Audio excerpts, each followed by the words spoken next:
며칠 전 온 나라를 깜짝 놀라게 한 정치인의 죽음이 있었습니다.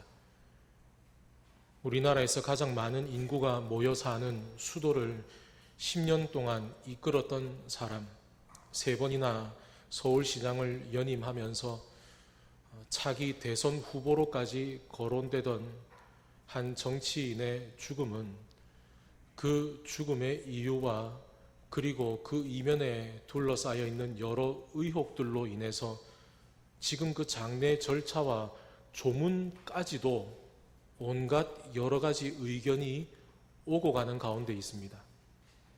아직 밝혀지지 않은 의혹에 대해서 무엇라 말할 수는 없지만 한 사람의 죽음에 대해서 이토록 그를 찬성하는 쪽이나 그렇지 않은 쪽 모두가 여러 가지 이야기들을 말하는 것을 보면 그가 얼마나 많은 사람들에게 영향을 미치고 살았던 사람인지를 우리는 알 수 있습니다.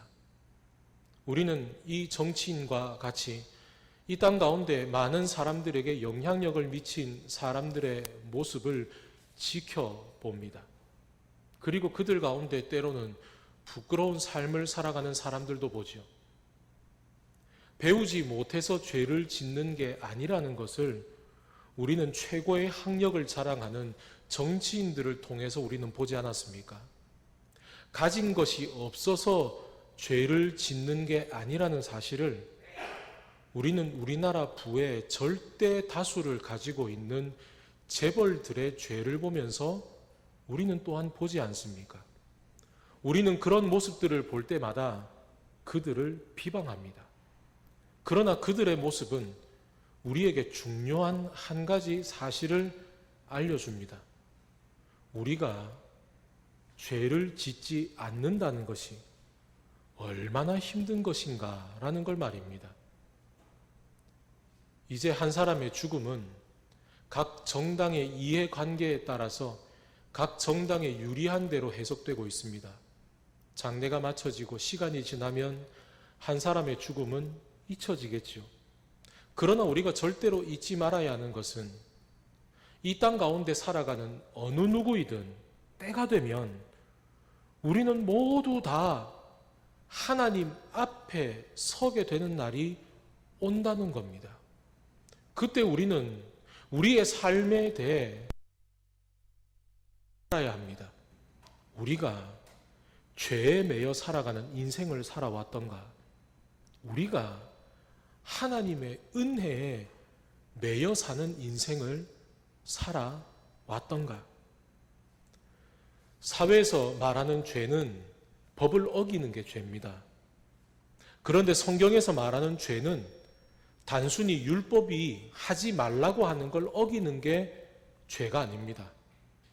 구약 성경에서 말하는 죄라는 히브리 단어의 뜻은 관역을 맞추지 못하는 화살을 말하는 거죠.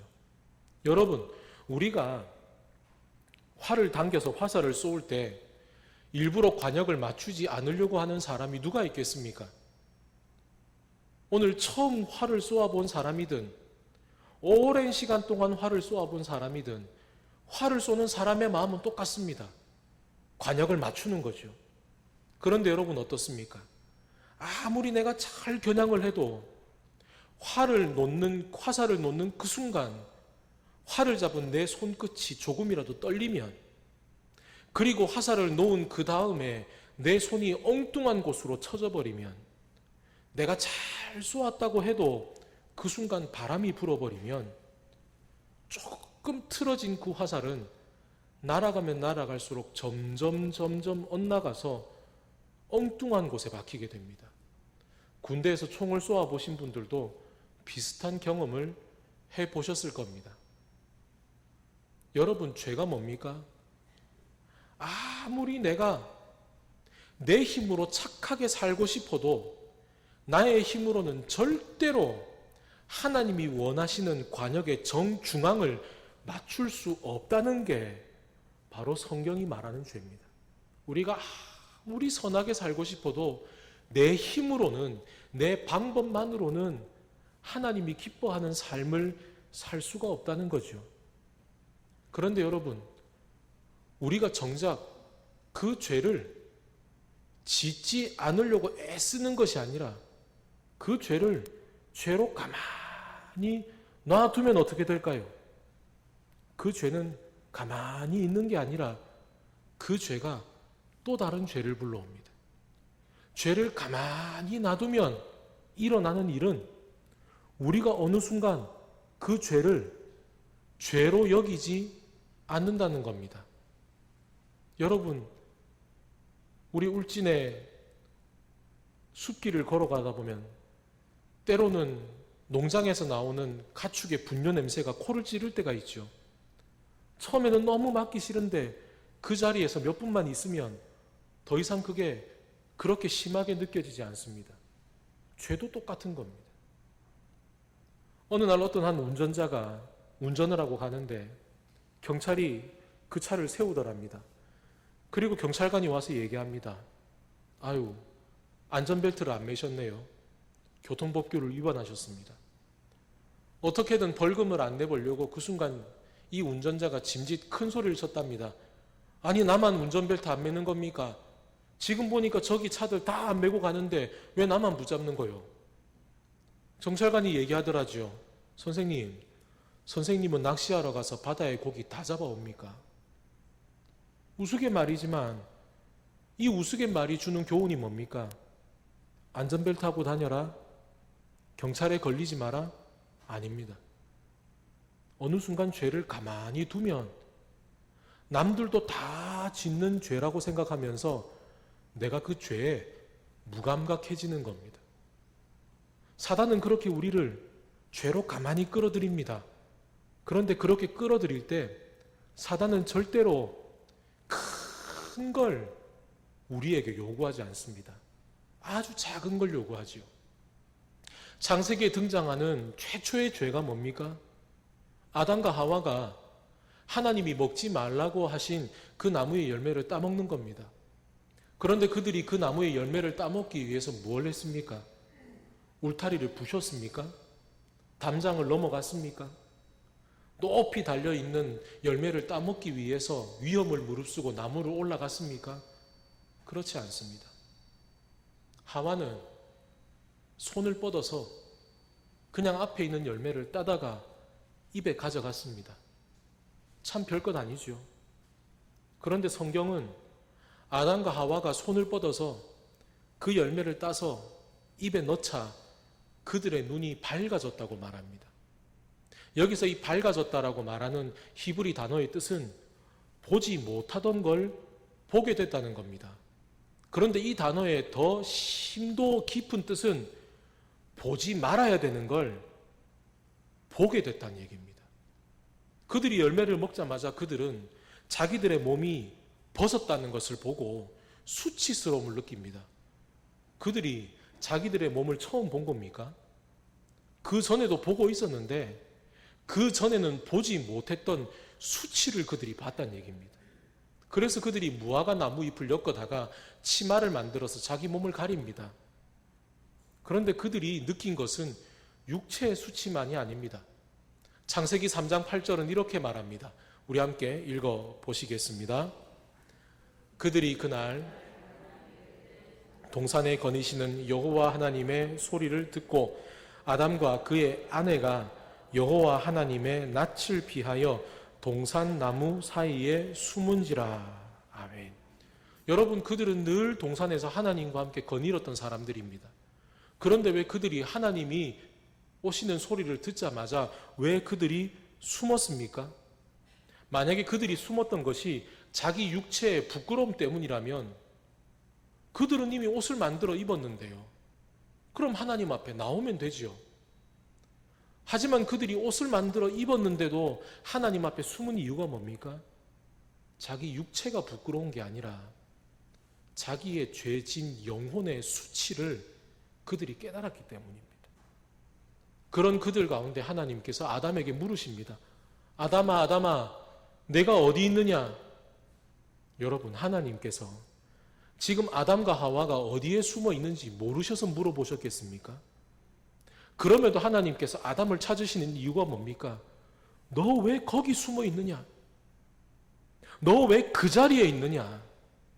그걸 물어보시는 거죠. 그 하나님의 부르심에 아담이 쑥스러워하며 나갑니다. 그런데 아담이 나뭇잎으로 옷을 만들어 입은 걸 보고 하나님께서 아담에게 물어보시죠. 너 내가 먹지 말라고 한 그 나무의 열매 네가 먹었니? 그런데 그런 하나님의 질문에 대해서 아담은 이렇게 답합니다. 우리 이어지는 구절 함께 읽어 보십시다. 하나님이 주셔서 나와 함께 있게 하신 여자 먹었나이다. 아멘. 하나님께서 아담에게 물어보신 건 너 그 나무 열매 먹었니? 그럼 아담은 예 먹었습니다 하고 얘기하면 됩니다. 그런데 지금 아담은 누구 탓합니까? 하와 탓을 합니다. 하와가 줘서 내가 먹었습니다. 그런데 여러분 지금 하와는 아담에게 누구입니까? 아담의 아내이죠. 그런데 자신의 아내인 하와에 대해서 지금 아담은 무엇라고 표현합니까? 하나님이 주셔서 나와 함께 있게 하신 여자. 지금 아담은 그 죄에 대해서 자기가 죄지었다 말하지 않고 그 죄를 자기 아내 탓으로 돌립니다. 그런데 아내 탓으로 돌리는 것으로 끝이 아니라 하나님이 나한테 주신 여자 아닙니까? 내가 죄를 저지른 건 내 잘못이 아니라 애초에 이 여인을 내게 주신 하나님 당신 때문입니다. 뻔뻔하게도 그는 그의 책임을 지금 하나님께로 넘기고 있는 거죠. 여러분, 왜 하나님께서 하와를 주셨습니까? 아담이 혼자 있는 것이 불쌍해서 아담에게 하와를 주셨는데도 지금 이 죄 가운데 눈이 밝아지기는커녕 자기의 수치를 바라보느라 정신이 팔린 아담은 자기에게 아내를 주신 하나님의 마음은 간그리 잊어버린 채 아내 탓을 하고 하나님 탓을 하는 눈에 들보가 박혀버린 사람이 돼버린 겁니다. 그런데 죄의 무서운 점은 그 죄가 거기서 끝이 아니라는 겁니다. 아담과 하와가 에덴 동산에서 쫓겨난 다음에 그들이 형제를 낳죠. 그런데 형인 가인이 동생인 아벨을 시기해서 그 아벨을 들판으로 불러다가 계획적으로 그를 살해합니다. 그런데 가인이 동생 아벨을 죽이고 난 다음에 하나님께서 가인에게 물으십니다. 가인아, 네 동생 아벨이 어디를 갔니? 그런데 그렇게 질문하는 하나님 앞에 가인은 뻔뻔스럽게도 이렇게 답을 합니다. 내가 알지 못하나이다. 내가 내 아우를 지키는 자니까. 하나님, 저는 모릅니다. 시치미를 뚝 떼고 그는 이렇게 말합니다. 내가 내 아우를 지키는 자입니까? 이 말은 지금 내 아우를 지키는 책임은 저에게 있는 게 아니라 당신에게 있습니다 라고 말하는 것과 똑같은 말입니다. 왜 내가 내 아우를 지키는 자입니까? 하나님이 내 아우를 지키셔야죠. 왜 당신이 내 아우를 지키지 않으셔놓고 지금 와서 저한테 왜 동생을 물어보는 겁니까? 지금 이 말이 무슨 의미인지 아십니까?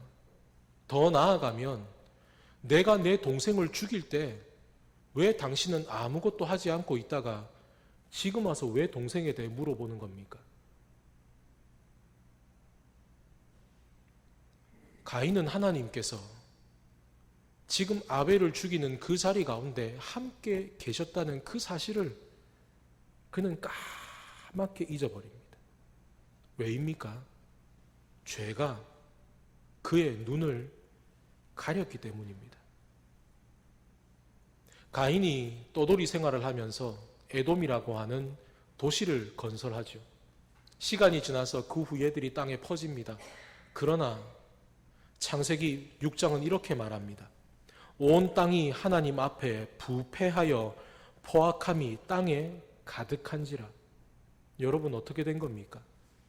그 땅을 살아가는 모든 사람들이 모두 다 하나님 앞에 있는데도 그들은 하나님이 자신들 앞에 있다는 것을 깨닫지 못한 채 악을 행하는 사람들이 되어버립니다.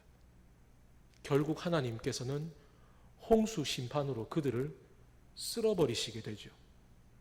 오늘 본문에는 예수께서 자신의 눈에는 들보가 박혀 있는데도 그걸 알지 못한 채 다른 사람의 눈에 있는 티를 빼려고 하는 사람들에 대한 우스꽝스러운 비유를 말합니다. 이것은 여러분 코미디나 다름없습니다. 어떻게 사람의 눈에 들보가 들어옵니까? 들보는 말 그대로 집을 떠받치는 기둥을 말하는 거죠. 여러분, 이 기둥이 어떻게 사람 눈에 들어갑니까? 그러나 이 억지스러운 과장을 통해서 지금 예수님께서는 교만과 죄가 자기 눈을 가리고 있지만 그 사실을 깨닫지 못하고 있는 이들에게 그들의 그 부끄러운 삶을 비유로 깨닫게 하시는 거죠. 그럼 여러분, 우리는 어떻게 들보가 눈에 박힐까? 이것으로도 우리는 궁금해할 수 있겠지만 우리가 하나 더 의심해야 될 게 있습니다. 그럼 왜 지금 이 들보의 비유로 예수님 앞에 책망받는 이 사람들은 그 들보가 눈에 박힐 때까지 왜 가만히 있었을까? 여러분, 우리가 길을 가다가 바람에 먼지가 날려서 우리 눈에 먼지가 하나라도 들어가면 우리는 대번에 따끔거림을 느끼거나 가려움을 느낍니다. 그러면 얼른 뇌는 눈에 명령을 내려서 눈물을 만들어서 그 먼지를 쏟아내게 만들죠. 그게 안 되면 우리는 수도가로 달려가서 물을 흘려보내서 우리 눈에 있는 먼지를 빼냅니다. 눈에 먼지 하나라도 들어가면 우리가 불편함을 느끼고 그리고 따끔거림을 느끼는 건 이 눈을 건강하게 유지하기 위한 자정 능력이 있기 때문이죠. 그런데 여러분, 만약에 우리가 이제는 눈에 먼지 하나가 들어와도 아무렇지 않다고 생각해 봅시다. 눈이 그만큼 건강해진 겁니까? 아닙니다. 눈이 스스로를 보호할 수 있는 자정 능력을 상실해 버린 거죠. 여러분, 성경 가운데 등장하는 나병이 왜 무섭습니까? 나병은 몸을 썩게 만드는 병이 아닙니다. 그러나 나병은 신경을 마비시킵니다. 그래서 신경이 고통을 느끼지 못하게 합니다. 우리의 몸에 어떤 부위가 상처가 나면 따가운 걸 느껴야 우리가 얼른 가서 씻고 소독하고 꿰매고 약을 발라서 나을 수 있는데, 나병에 걸린 사람은 그 나병균이 침투해서 신경이 죽어버린 곳은 다쳐도 통증을 느끼지 못합니다. 그러니 치료할 시기가 놓쳐져서 결국은 거기가 썩어서 더 이상 회복될 수 없는 병, 그래서 나병이 무서운 병입니다. 여러분, 티가 들어왔을 때 처음에 그 티를 씻어내던 사람이 어느 순간 그 티와 같은 작은 죄가 들어와도 그 죄를 가만히 두고 있다가 이제는 그 티들이 날아와도 아무것도 느끼지 못하는 사람, 그래서 결국은 그 티들이 모여서 커다란 들보 같은 큰 죄가 내 눈에 박혀도 그걸 모르는 사람, 어느 순간부터인가 하나님과 나와의 사이가 죄로 인해 멀어져서 내 안에 하나님의 은혜를 충만히 느끼지 못하고 나를 만져주시는 하나님의 손길을 경험하지 못해도 그냥 그렇게 사는 삶을 당연하게 여기는 사람, 바로 그 인생이 지금 눈에 들보가 있어도 깨닫지 못하는 인생과 똑같은 겁니다. 근데 여러분, 이런 사람들은 늘 있어 왔습니다. 그 벌판에서 동생을 죽이던 가인 때에도, 그리고 시간이 지나 지금 이 벌판에서 예수님의 말씀을 들어도 여전히 자기 눈에 있는 들보를 깨닫지 못하는 사람들도, 그리고 오늘날을 살아가는 우리들에게도 여전히 있는 모습입니다. 그래서 사도 바울은 로마서 3장에서 이렇게 선포합니다. 의인은 없나니 하나도 없다.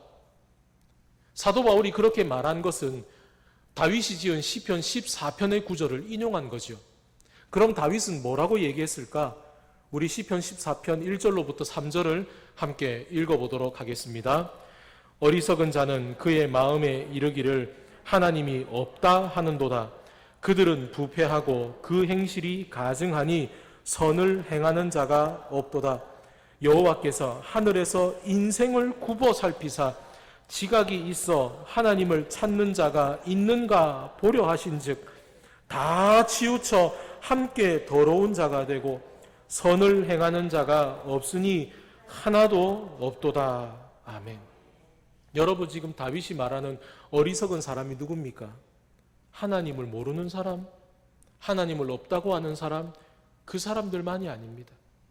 하나님이 인생을 다 굽어보시는데 그 인생들 가운데 어느 누구 하나 자기의 힘으로 선하게 사는 인생이 한 사람도 없답니다. 이게 다윗의 고백입니다. 자기도 그렇게 살아가려고 노력을 해봤는데 자기 힘으로는 절대로 살 수 없다는 걸 깨달은 다윗의 고백입니다. 자기가 잘 알고 있는 율법의 말씀을 지키려고 애썼지만 자기의 노력으로는 절대로 선하게 살 수 없다는 것을 다메섹으로 가는 길에서 똑똑히 깨달은 사도 바울이 또한 고백하는 내용입니다. 의인은 없나니 하나도 없다.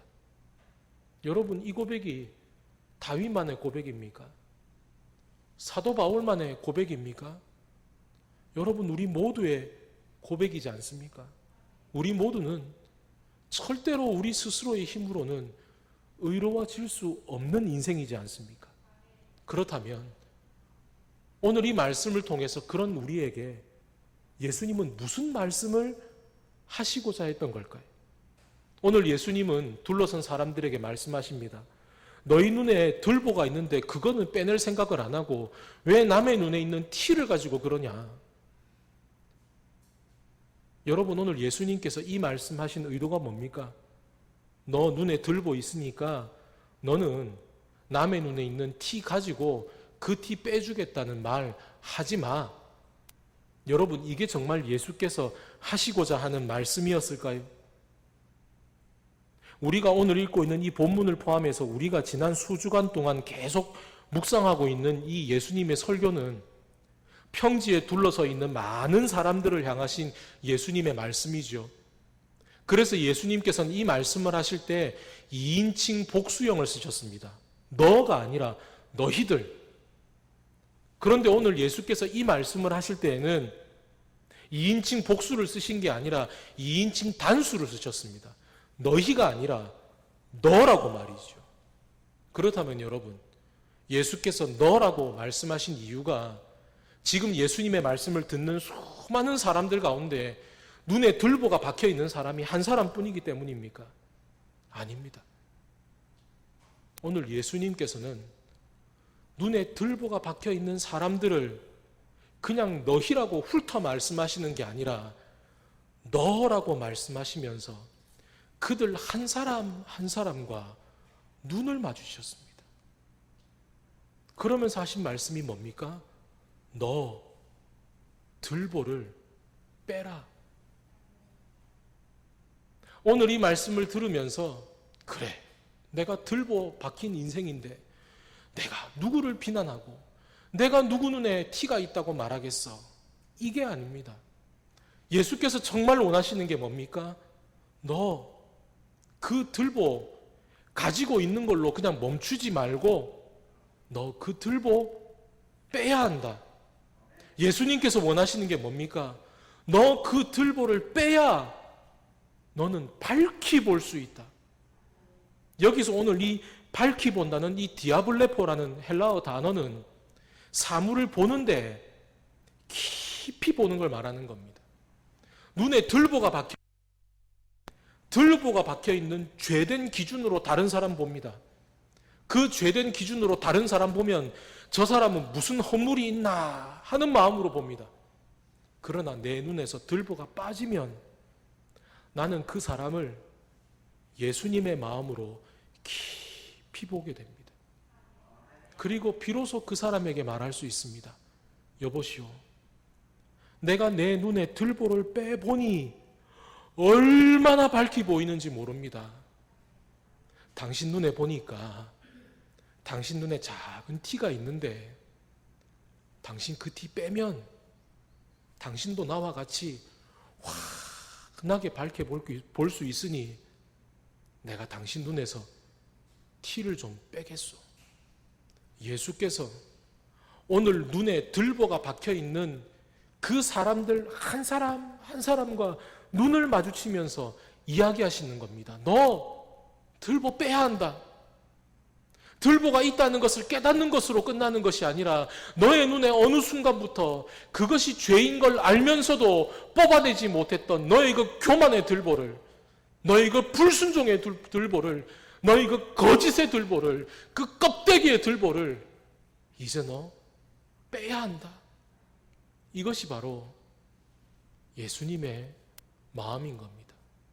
여러분, 예수께서 바리새인들을 보실 때 야이 앞을 보지 못하는 맹인아,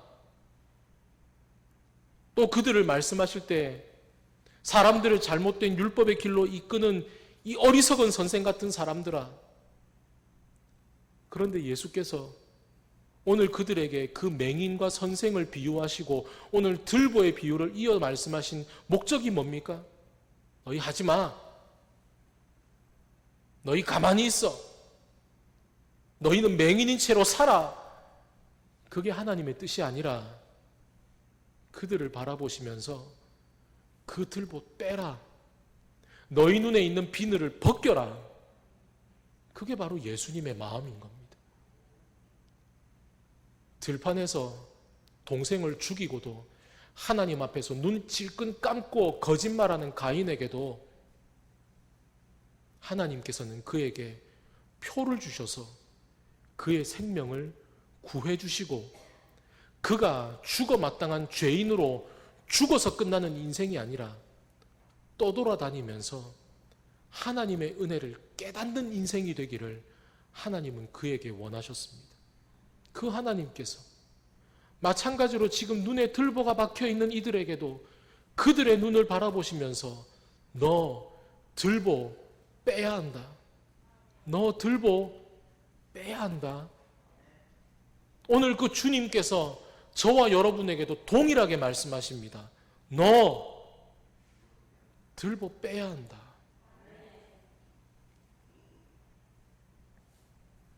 여러분, 하나님 우리를 사랑하시죠?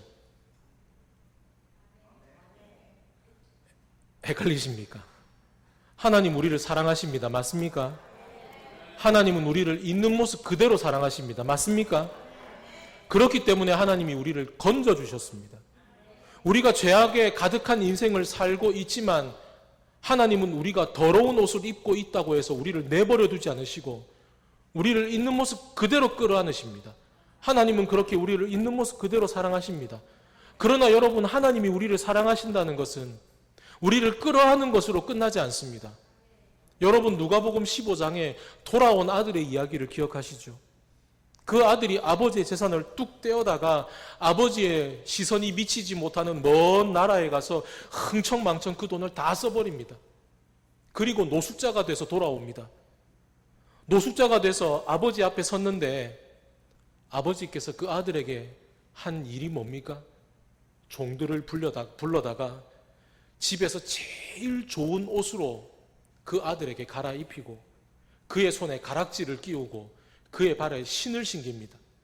나는 이제 이 집에 아들로 살 자격조차 없다고 말하는 그 아들에게 왜 아버지가 그의 몸에 입혀져 있는 누더기를 벗기고 집에서 제일 좋은 옷을 입혔을까요? 너는 내 아들이다. 그러니 너 이 옷을 입고 네가 내 아들이라는 사실을 잊어버리지 마라. 너 내 아들답게 살아라. 그게 바로 아버지의 마음입니다. 여러분, 하나님께서는 우리를 있는 모습 그대로 사랑하시지만 우리를 사랑하시는 아버지이시기 때문에 우리를 있는 모습 그대로 두지 않으십니다. 우리를 하나님의 아들답게, 우리를 하나님의 딸답게 살아가게 하십니다. 여러분, 그게 바로 하나님의 마음입니다. 우리가 들보에 박혀 있지만 우리의 눈에 들보가 박혀 있어도 하나님은 우리를 사랑하십니다. 그러나 우리를 사랑하시기 때문에 우리의 눈에 들보가 박혀 있는 채로 살아가기를 원하지 않으십니다. 그래서 오늘날 우리에게도 말씀하십니다. 너 들보 빼라 하고 말씀이죠. 그래서 여러분, 들보를 빼는 인생은 뭡니까? 이 땅 가운데에서 하나님의 자녀답게 살아가는 인생, 그래서 하나님의 자녀로 살아가면서 이 땅 가운데 눈에 티가 들어간 다른 사람의 눈에서 예수님의 마음으로 그 티를 빼주어서 함께 하나님의 자녀답게 살아가는 인생을, 그 인생을 이끌어가는 삶, 그게 바로 눈에서 들보가 뽑힌 사람의 삶입니다. 제가 여기 와서 우리 울진 지역이 가지고 있는 문화적, 정서적 특수성 때문에 깜짝깜짝 놀랬던 때가 한두 번이 아닙니다. 그런데 그때마다 제 주변에 있는 많은 사람들은 이렇게 말합니다. 목사님, 원래 울진이 그렇습니다. 여러분에게 묻습니다. 여러분이 이 울진에서 나고 자라신 분이든 아니면 이제 이 울진으로 이사를 오셨지만 오래 살아서 반은 울진 사람처럼 되신 분이든 간에 여러분에게 묻습니다. 여러분 울진 사람입니까? 하나님 나라 사람입니까? 여러분 울진 사람입니까? 하나님 나라 사람입니까? 여러분 그렇다면 울진 사람답게 살아가는 건 더 이상 여러분의 정체성이 아닙니다. 우리가 이 땅에 살아가더라도 울진 사람처럼 살아가는 것이 아니라 하나님 나라 사람처럼 살아가는 게 그게 우리 정체성입니다. 여러분 왜 하나님께서 이 땅 가운데 주변 제일교회를 세우셨습니까? 아까 우리 장로님 기도하실 때 이 울진과 주변 땅에 복음의 전초 기지로 우리 교회를 세웠다고 장로님 고백하셨죠. 그리고 그 고백에 대해서 여러분 모두 아멘 하셨죠. 여러분 이게 우리 정체성입니다. 우리 교회 가까운 곳에 군부대가 2군데가 있습니다. 주변 항에 해군 부대가 있고 위로 조금만 올라가면 레이더 기지가 있죠. 여러분 이 부대들은 전부 다 우리가 살아가는 우리 동네 안에 있습니다. 그러나 만약에 그 기지를 지키고 해안가를 지키는 군인들이 이 지역 안에 살고 있다고 해서 군인으로서의 정체성은 망각한 채 지금 자기가 속하고 있는 이 지역의 사람들과 똑같은 생각을 하고 살아간다면 여러분 과연 우리가 그들에게 이 땅을 믿고 맡길 수 있겠습니까? 마찬가지입니다.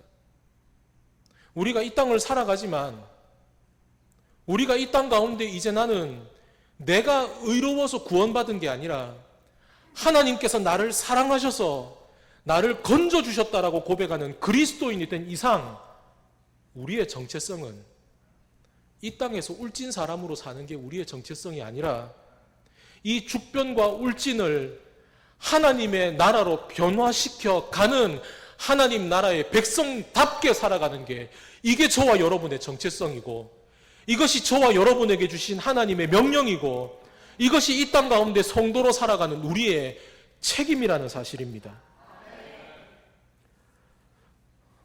1885년에 우리 조선 땅으로 헤론이라고 하는 의사가 한 사람 옵니다. 이 젊은 의사는 의과대학을 수석으로 졸업합니다. 더군다나 그 의과대학이 생겨난 이래 최고의 성적으로 그 대학을 졸업합니다. 그러니 이 대학이 이 젊은 의사를 붙잡습니다. 그냥 이 대학에서 교수로 남으라고. 그런데 이 젊은 의사는 아니요, 내 조선 땅으로 가겠습니다. 선교의 꿈을 안고 조선 땅으로 옵니다. 그리고 고종 황제의 주치의가 되어서 그 당시 왕실과 나라 백성들을 진료하는 제중원의 2대 원장이 됩니다. 근데 이 사람은 그냥 다른 사람들을 치료하는 의사로만 살지 않았습니다. 이 헤론 선교사는 그 당시에는 조선 땅에 있는 외국인들의 치안을 위해서 별도로 외국인들이 모여 사는 치안이 강화되어 있는 외국인 거주 구역이 있습니다. 하지만 이 헤론 선교사는 그 외국인 거주 구역에서 짐을 다 싸다가 조선 사람들이 사는 조선 동네에다가 자기 집을 구합니다. 그리고 그 집에서 조선 사람들과 똑같이 어울려 살아갑니다. 이 헤론 선교사가 찍은 사진을 보면 생김은 서양 사람인데 우리나라 전통 구들장에 앉아서 한복을 입고 그리고 머리에는 상투를 쓰고 앉아있는 사진이 있습니다.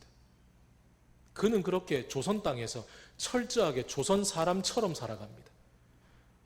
그는 그 조선 땅에서 사람을 치료하는 의사로만 살아간 게 아니라 성경을 번역하는 번역 작업을 열심히 합니다.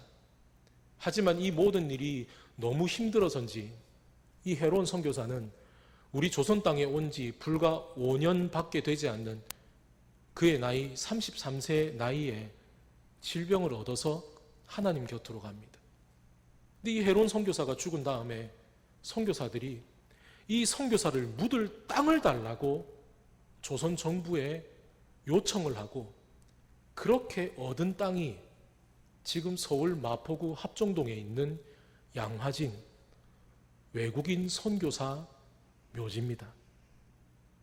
여러분, 그의 삶이 조선 땅에 영향을 미친 이유가 뭡니까? 그가 조선 사람들처럼 살아서가 아닙니다. 그가 조선 사람들과 같이 살았지만 그가 이 땅 가운데에서 하나님 나라의 백성답게 살았기 때문에 그를 통해 수많은 사람의 생명이 건져졌고 그리고 그를 통해서 복음이 이 땅 가운데 펼쳐지는 역사가 있었던 겁니다. 누가복음을 보면 세례 요한이 광야에서 회개의 메시지를 선포합니다. 그 메시지를 듣기 위해서 당시 유대의 이스라엘의 수도인 예루살렘을 비롯한 유대 사방에서 수많은 사람들이 몰려오죠. 그런데 여러분, 광야가 어떤 데입니까? 생명이 살기 힘든 불모지입니다. 먹을 게 없어서 메뚜기를 잡아 먹어야 되는 곳이고 입을 옷이 없어서 낙타 털옷을 입어야 되는 겁니다.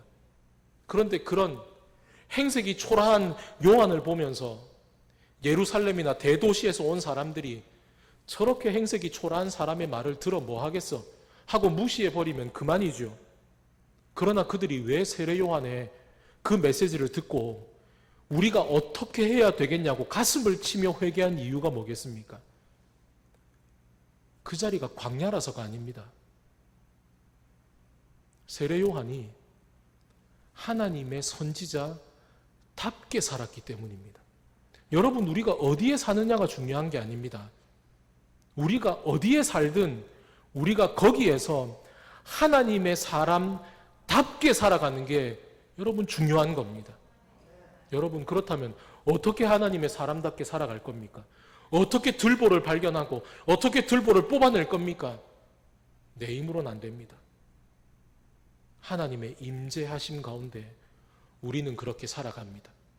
그래서 하나님의 임재를 경험하는 사람, 그 하나님의 임재 가운데 눈에 들보가 뽑히는 경험을 하는 사람은 그 하나님의 임재의 자리 예배를 그냥 흘려보내지 않습니다.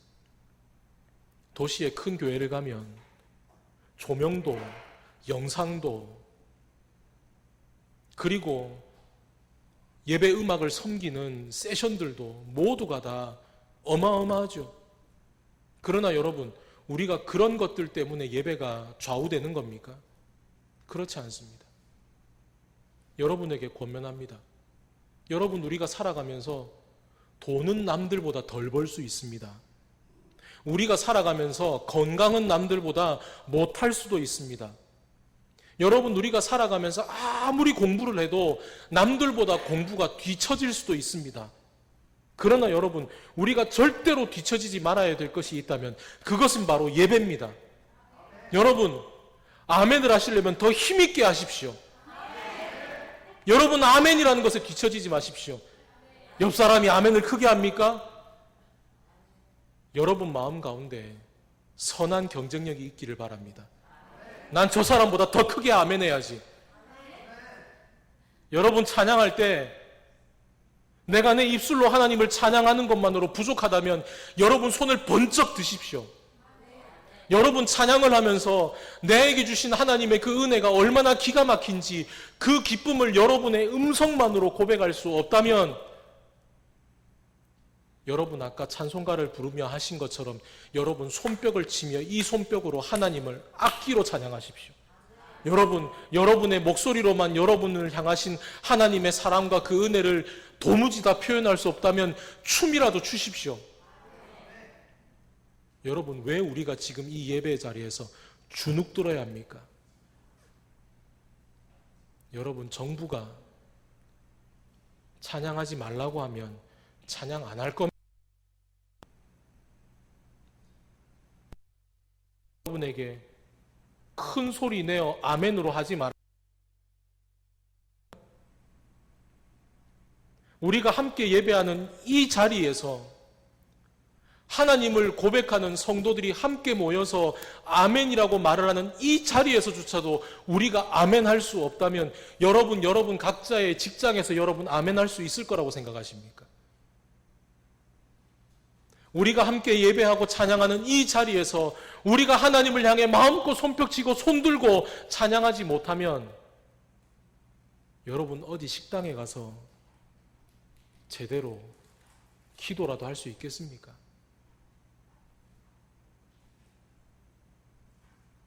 우리 교인들 가운데 울진의료원의 요양병원에 입원해 계시는 분들, 코로나 때문에 지금 수개월 동안 신방을 가보지 못하고 있지만 요양병원에 계신 우리 지체들 가운데 한옥난 집사님이라고 계십니다. 제가 처음 신방 갔을 때 그 집사님이 저에게 하신 말씀이 있습니다. 목사님, 제가요 예배를 드리면 얼마나 제가 춤을 춰가면서 예배를 드렸는지 모릅니다. 아이고, 그런데 지금은 몸이 안 좋아서 내가 빨리 몸이 건강해져서 예배를 드리러 가야 되는데 다음부터 신방을 가면 제가 그 말 가지고 집사님한테 무언의 압박을 드립니다. 집사님, 운동하세요? 왜 운동 안 하세요? 춤추면서 오신다면서요. 덩실덩실 춤추면서 오셔야죠. 그래서 여기 와서 다시 예배하셔야죠. 근데 집사님을 신방하고 돌아오면 늘 제 마음 가운데 저 스스로에게 던지는 이런 질문이 있습니다. 나는 과연 그렇게 예배하고 있나? 지금 저 집사님에게는 내가 덩실덩실 춤을 추며 하나님의 앞에 나와서 예배하는 것이 저분의 소원인데 나는 과연 주님 앞에 예배할 때 그렇게 간절함을 가지고 나는 하나님 앞에 예배하고 있는가? 여러분에게 묻습니다. 오늘 여러분은 이 예배를 드리며 오늘 이 예배가 마치 여러분의 삶 가운데 드리는 마지막 예배인 것처럼 예배하십니까? 여러분, 다음 예배를 기대하지 마십시오. 오늘은 이래도 내가 다음엔 잘 드려야지. 여러분, 여기 모인 우리들 가운데 어느 누가 다음을 기약하는 인생이 있단 말입니까? 아무도 없습니다. 지금은 내가 하나님 자녀답게 살지 못해도 내가 다음은 살아야지. 내가 지금은 들보를 빼지 못하지만 내가 다음에 빼야지. 언제요? 오지 않습니다. 우리는 어느 누구도 다음을 기약하지 못하는 인생이기 때문입니다. 우리는 어느 때든 하나님 앞에 설 수밖에 없는 인생, 그때가 언제인지를 알지 못하는, 어쩌면 우리 모두는 믿음의 시한부를 살고 있는 시한부 인생과 똑같습니다. 그러니 여러분에게 권면합니다. 여러분이 드리는 이 예배를 여러분이 이 땅 가운데 드리는 마지막 예배인 것처럼 예배하십시오. 하나님 앞에 아멘으로 고백할 때에는 그 매 순간 그 아멘이 내가 하나님 앞에 드릴 수 있는 가장 힘 있는 아멘인 것처럼 아멘하십시오. 여러분, 매 순간 찬양을 한다면 지금 내가 드리는 이 찬양이 내가 하나님 앞에 드릴 수 있는 가장 거룩한 노래가 되는 것처럼 여러분, 그렇게 하나님을 힘써 찬양하십시오. 여러분 살아가는 매 순간순간을 내가 지금 들보가 뽑힌 인생으로 하나님의 자녀답게 살아가는 그 순간이 바로 지금이라는 것을 여러분 깨달으며 살아가십시오. 우리가 그렇게 살아갈 때 우리의 눈에 들보를 보게 하시고 우리의 눈에서 그 들보를 빼게 하시는 그 하나님의 은혜가 우리를 통해 다른 사람의 눈에서 티를 빼게 하는 복음의 인생으로 우리를 들어 쓰실 것입니다.